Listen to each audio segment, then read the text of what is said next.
Dans cette vidéo, je voudrais vous montrer le principe des points tunisiens allongés ou des points tunisiens à maille double.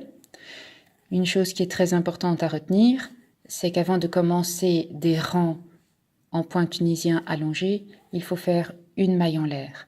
Cette maille en l'air est très importante pour ajuster la hauteur de la lisière en début de rang avec la hauteur des points tunisiens allongés. Donc, on prend n'importe quel point tunisien de base, ici le point tunisien simple, le plus connu. Je fais un jeté, ensuite je fais une maille en l'air.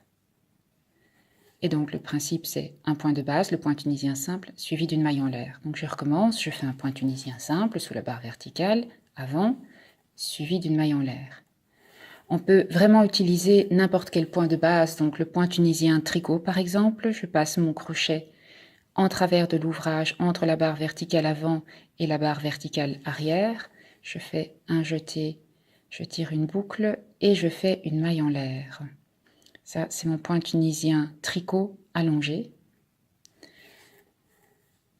Je peux également faire un point tunisien plein allongé, donc je passe mon crochet entre deux barres verticales sous la chaînette du rang retour, je fais un jeté, je tire une boucle et une maille en l'air. Voilà.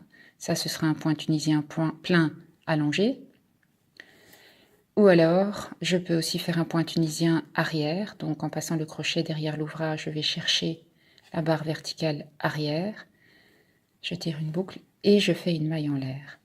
Ça, ce sera le point tunisien arrière allongé. Donc, ici, je vais poursuivre au point tunisien simple allongé jusqu'à la fin du rang pour vous montrer comment exécuter la lisière de l'autre côté de l'ouvrage. Donc, toujours pareil, un point simple suivi d'une maille en l'air, un point simple suivi d'une maille en l'air, un point simple suivi d'une maille en l'air. Et ici, j'arrive à mon dernier point simple et ma maille lisière. Donc, je pique sous la barre verticale, la toute dernière qu'il me reste, et je fais une maille en l'air. Ici, je suis arrivée en fin de rang. J'ai terminé mon dernier point tunisien simple allongé. Je vais travailler maintenant dans la maille lisière. Donc, c'est la maille en l'air qui se trouve juste ici. J'insère mon crochet sous les deux brins latéraux. Je fais un jeté, je tire une boucle. Et pour allonger la maille lisière, je vais faire une maille en l'air. Donc, j'ai allongé ma maille lisière en début de rang en commençant par une maille en l'air. Et ici, j'allonge ma maille lisière en rajoutant une maille en l'air afin que la hauteur corresponde aux autres points tunisiens allongés exécutés en milieu de rang. Pour le rang retour, d'habitude, on demande de faire une maille en l'air et de rabattre les boucles deux par deux. Dans ce cas-ci, on ne va pas faire une maille en l'air, on en a déjà une ici. Rajouter une maille en l'air ne va faire qu'allonger et déformer la lisière en fin d'ouvrage.